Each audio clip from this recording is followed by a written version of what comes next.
तो एक बहुत इंपॉर्टेंट क्वेश्चन जो रह गया, और thank you for the key remind me, सब कुछ इकोसिस्टम बना लेकिन अल्टीमेटली आप तुम गवर्नमेंट के अंदर में रहे, बिल्कुल। है ना। वो जो लॉ एंड ऑर्डर मेंटेन करना, इंफ्रास्ट्रक्चर प्रोवाइड करना, कितना भी हम लोग उसको नकार लें, लेकिन बैठे तो हम तभी हैं कि वो लॉ ऑर्डर को मेंटेन किया है गवर्नमेंट ने।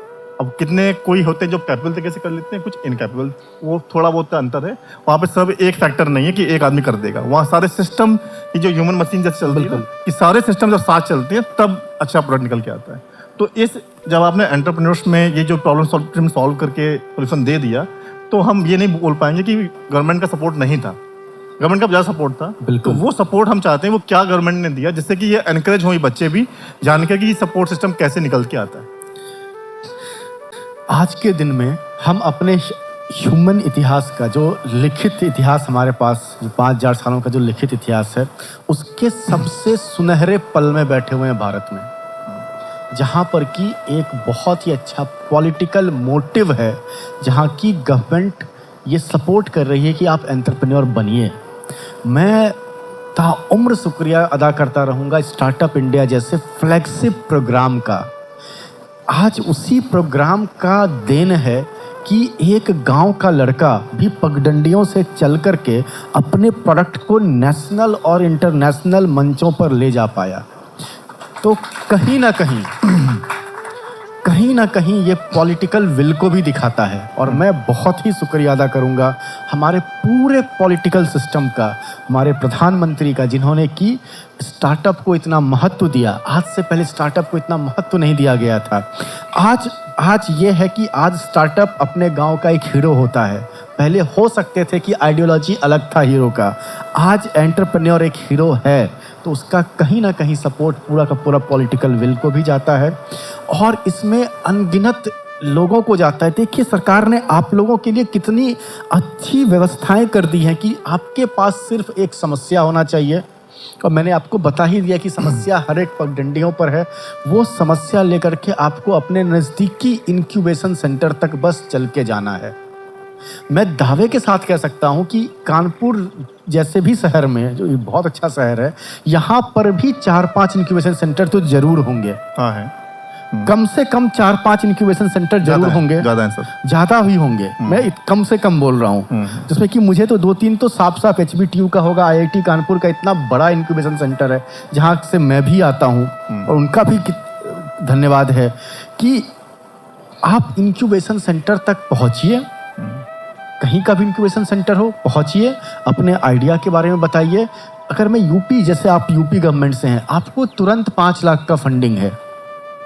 आपको बस आइडियाज़ को लेकर के एक रिलेवेंट प्रॉब्लम होना चाहिए आपके पास, और उस रिलेवेंट प्रॉब्लम का एक इनोवेटिव सॉल्यूशन होना चाहिए, बस। ठीक है, नाइस, वेरी नाइस। और मैं कुछ और चीज़ें ऐड कर दूं इसमें, इस शो को लेकर के, कि ये शो स्टार्ट इन यूपी से रिकॉग्नाइज है। जब भी हम किसी गेस्ट को लेके आते हैं तो स्टार्ट इन यूपी गवर्नमेंट इसके लिए मैं ऑथराइज करती है अपने कि आप ये करिए, और वहाँ पे मेरी रिपोर्ट सबमिट करनी होती है और बताना होता है कि आपने क्या चेंजेस किए, पहला। और इस बार से SIIC startup innovation incubation centre already इसको रिकग्नाइज कर रहा है, और इन द टाइम इसको आगे और सपोर्ट करेगा, फंड में भी सपोर्ट करने के लिए हमें प्रॉमिस किया हुआ है।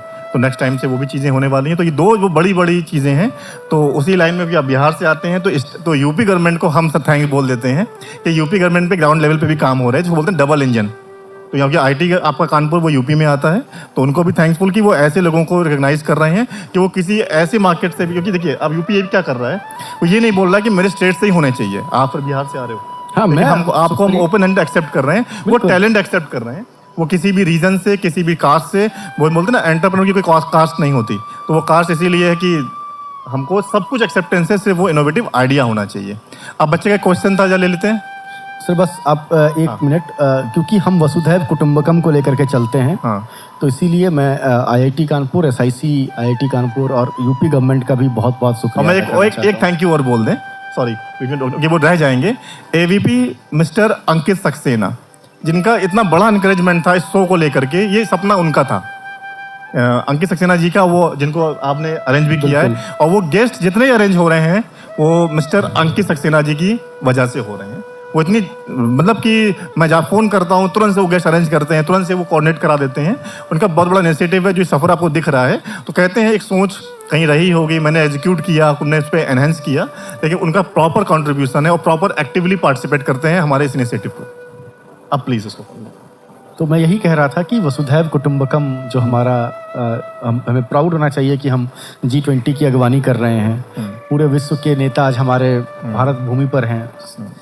तो वसुधैव कुटुंबकम वहाँ का भी थीम है, और वसुधैव कुटुंबकम सच में यूपी सरकार ने दिखाई कि मैं बिहार से हूँ और आपके क्षेत्र में आकर के, आपके गांव में आकर के, आपके शहर में आकर के आपसे मिल रहा हूँ, बात कर रहा हूँ। तो सबसे बड़ा धन्यवाद आप लोगों को। ठीक है, अब ये कोई बच्चे क्वेश्चन पूछना चाह रहे हैं? बिल्कुल, प्लीज़ बेटा। सर, आपने अपने प्रोडक्ट का एडवांटेज तो बता दिया, बट डिसएडवांटेज क्या है? डिसएडवांटेज की अगर हम बात करें तो जैसे कि हमारा प्रोडक्ट फैब्रिक का है, ठीक है। तो अब जैसे कि कोई ठेला पे हमने उसको इंस्टॉल कर दिया और बहुत मार्केट में रस होता है, राइट, तो हो सकता है कि वहाँ पे वेयर एंड टियर का चांसेस बढ़ जाए। तो ये जो एक लर्निंग था, इसको डिसएडवांटेज ना कह करके हम इसको एक नया लर्निंग कहते हैं। तो इसके लिए हमने क्या किया कि हमने अपने मॉडल में एक और नया प्रोडक्ट ऐड किया। अपने कहते हैं ना, एक अपने बास्केट में एक नया फूल ऐड किया, और वो फूल था कार्ट मॉडल हमारा, सब्जी कोठी कार्ट मॉडल। कार्ट मॉडल क्या है कि सब्जी कोठी जो बेसिक मॉडल है हमारा, वो एक फैब्रिक का टेंट नुमा स्टोरेज है, लेकिन जो कार्ट मॉडल है वो complete rigid and tough cart है, जिसको कि लेकर के आप चारों तरफ घूम सकते हो। उसमें नीचे के जैसे कि ये अगर मैं आपको ये दिखाऊं कि इसमें 4 व्हील लगा दो, ठीक है, तो ये कार्ट बन जाएगा, ठीक है। तो अब इसको लेकर के चलने में ये जो नीचे वाला पार्ट है ये स्टोरेज हो जाता है सब्जी कोठी, और ऊपर डिस्प्ले हो जाता है। क्यों? जो दिखेगा वही बिकेगा, राइट।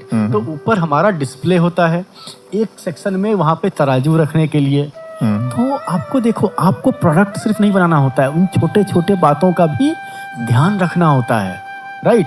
तो वहाँ पे तराजू रखने के लिए, उनको नाप के देने के लिए, मापने का सब कुछ हमने व्यवस्था किया। नीचे सब्जी कोठी टेक्नोलॉजी लगाई, रिजिड बनाया, और आज कार्ट मॉडल हमारा सक्सेसफुली मार्केट में लॉन्च हो गया। लेकिन इसका कोई वेस्ट नहीं है, मतलब कोई वेस्ट नहीं है इस प्रोडक्ट का, मतलब उसका मतलब था कोई भी इन्वायरमेंटल कोई ऐसी चीज़ नहीं जो आपको वहाँ पर खराब कर रहे हो, वैसा कोई वेस्ट नहीं है, कुछ भी नहीं। इसीलिए WWF, आप लोग तो अवेयर हैं कितनी बड़ी संस्था है वो, हमें वो अपना सबसे प्रेस्टिजियस अवार्ड है क्लाइमेट सॉल्वर अवार्ड, क्योंकि एक सब्जी कोठी का डिप्लॉयमेंट, और ये मैं नहीं, अगेन WWF का फिगर कहता है कि एक सब्जी कोठी का डिप्लॉयमेंट 1276.82 kg ऑफ CO2 को कम करता है। जैसे कि हम कहते हैं ना कि अगर बहुत सारे पेड़ लगाएं हम, तो पेड़ क्या करेगा? कार्बन डाइऑक्साइड को लेगा। तो 60 पेड़ जितना कार्बन डाइऑक्साइड खींचेगा एक साल में, उतना एक सब्जी कोठी कार्बन को मिटिगेट करता है। Very nice, very nice. इसके लिए WWF इंडिया ने हमें climate solver award, United nation ने, गवर्नमेंट ऑफ इंडिया ने, कई सारे अवार्ड से हमें नवाजा गया। ठीक है, मिल गया बेटा आंसर आपको। ये जितने क्या होता है, मैंने आपसे कहा अभी सर से एक क्वेश्चन पूछा था, बिजनेस या एंटरप्रेन्योर। एंटरप्रेन्योर की जो बेसिक डेफिनेशन यही है कि किसी प्रॉब्लम को आइडेंटिफाई करना और उसको बिजनेस बना देना। लेकिन मैं बोलता हूँ कुछ ऐसे जो वहाँ पे लिखकर बिजनेस है, उसको हम बिजनेस नहीं बोलते, उसको हम सॉरी एंटरप्रेन्योरशिप नहीं बोलते, उसको हम बोलते हैं बिजनेस है। तो हम पर्सनली अगर मेरी बात बोलोगे, मैं उसको उस कैटेगरी में नहीं रखता हूँ कि वो एक एंटरप्रेन्योरशिप है, स्टार्टअप है। अब वो कैटेगरीज बढ़ रही हैं अलग अलग, स्टार्टअप है इट्स ओके, बिजनेस बनना इट्स ओके, मगर प्रॉब्लम सॉल्विंग क्या कि मे भी कि उस जगह पर उस तरह का कोई चीज़ नहीं मिल रही है। अब उसमें क्या है कि उस जगहों पर मैंने तो कभी चाय नहीं पिया, कॉस्टिंग इतनी है, मैं 10-15 रुपये वाला चाय वाला हूँ, बाहर जाता हूँ तो। लेकिन क्या है, तुम यूथ है जिसको वहाँ पर एक कैफ़े चाहिए, कैफेटेरिया चाहिए, वो ऐसी जगह पर जो स्कूल्स के पास में होगा जहाँ पे आपको बैठ सकते हो। तो बिजनेस मॉडल है वो, मेरे पर्सनल ओपिनियन है। मे भी कुछ लोग डिफर करेंगे इस बात से, बट मेरा कुछ अलग स्टेटमेंट है। आई थिंक इसीलिए सर ने भी बच गए। यही कहना, ये पॉलिटिकल क्वालिटीज़ है इनके अंदर, ये बचना जानते हैं वो तुरंत से और जानते कहाँ बोल रहे हैं। ठीक है बेटा, मैं समझ गया हूँ बहुत करीब से आपको। अच्छा, और कोई क्वेश्चन बेटा? किसी क्वेश्चन है? नहीं है? तो अब देखो यार, जब ये पूरी बातें हो गई अब मैं तो यही मान रहा हूँ कि सारे के सारे एंटरप्रेन्योर हैं, और शुरुआत भी मैंने एक लाइन से की, तो आपके सम्मान में मैं ख़त्म कर रहा हूँ उसी 2-4 लाइन से ही इसको। अरे सर। और उस दिन भी मैं मिला, तब मैं बोला हुआ था कि ये एंटरप्रेन्योरशिप है, ये ज़बरदस्ती की चीज़ नहीं है। हम कहते रहें करो करो करो, इससे होगा ही नहीं। और चाहे वो एंटरप्रेन्योरशिप हो, चाहे वो एक आपस में कनेक्शन हो, आप हमें फील नहीं करोगे तो होगा भी नहीं।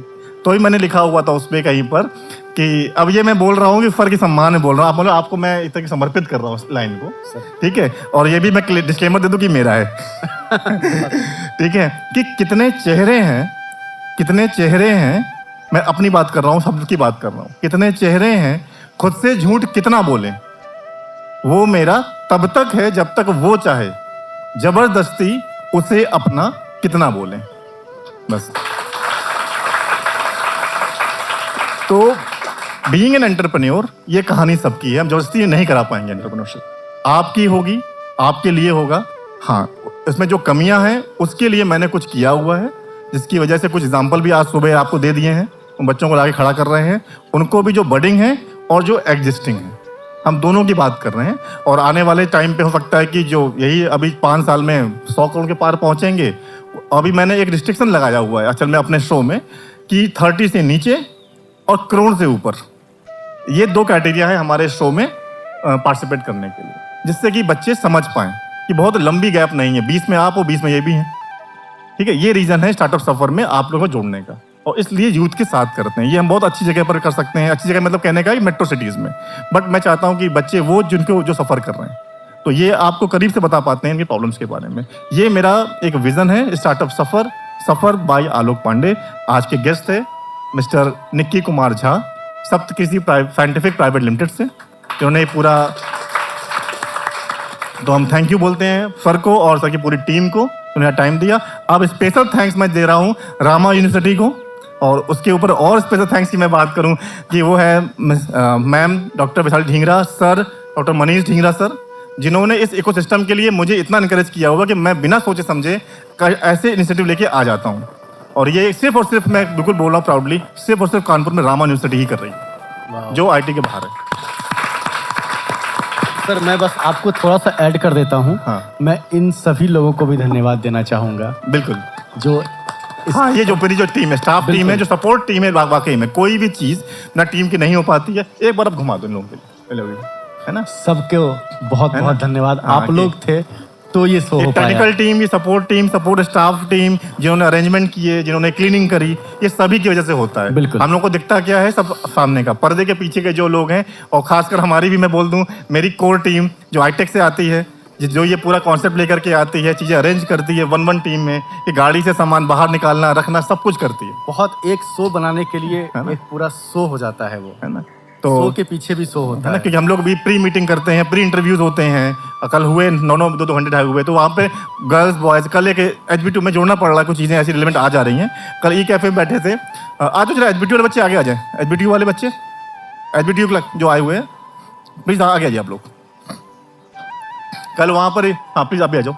ये बच्चे, मतलब क्यों बता रहा हूँ मैं, वहाँ पर एक बच्चा वो आया नहीं, वो हनुमान जी के भक्त नहीं आया, मैं इसलिए रिलेवेंसी बता रहा हूँ। प्लीज़ आप साथ में आ जाओ आप लोग। मतलब एक्चुअल में क्या, कल एक ई कैफे हमारा जो है, एक कैफे है जहाँ पर हम लोग हर सेकंड सैटरडे बच्चों के साथ मिलते हैं जो एंटरप्रेन्योरशिप के बारे में जानना चाहते हैं। वो कैफेज कहाँ पर, किसी कैफेटेरिया में होता है कॉलेज में। तो कल हम लोग बैठे हुए थे, तो वहाँ पर एक बच्चा था, तो हम लोग एक सिखाते हैं, तो वो हैंड शेक नहीं कर रहा था गर्ल्स से, लड़कियों से। तो सर मैं ये नहीं करूँगा, तो मैंने वहाँ से यही बोला कि अगर हैंड शेक नहीं करोगे नेक्स्ट मीटिंग में नहीं आओगे। उसने हैंड शेक कर लिया, अभी तो बहुत छोटी सी बात हो गई, लेकिन मैंने बोला कि हैंड शेक करने में दिक्कत नहीं थी। अगर तुम्हें हैंडशेक करने के बाद में तुम्हारा दिमाग शांत है, चाहे वो लड़की हो चाहे लड़का हो, फर्क नहीं पड़ता, और हैंडशेक नहीं भी कर रहे हो और तब भी तुम्हें देख के तुम्हारा दिमाग अशांत है, तो मतलब बराबर है, फिर कोई तो हनुमान के भक्त नहीं हो। ठीक है, तो ये मतलब था। तो इसी के लिए मैंने बोला था कि जो सर बोलते हैं ना कि मतलब जो है वो मन की चीज़ है। और यहाँ पर जो बच्चे आए हुए हैं, तो ये एंटरप्रेन्योरशिप एक बिहेवियर है।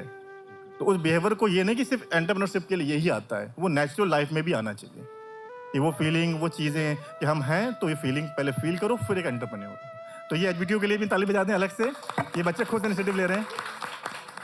ठीक है, थैंक यू आप लोगों का भी, थैंक यू एवरीवन अगेन।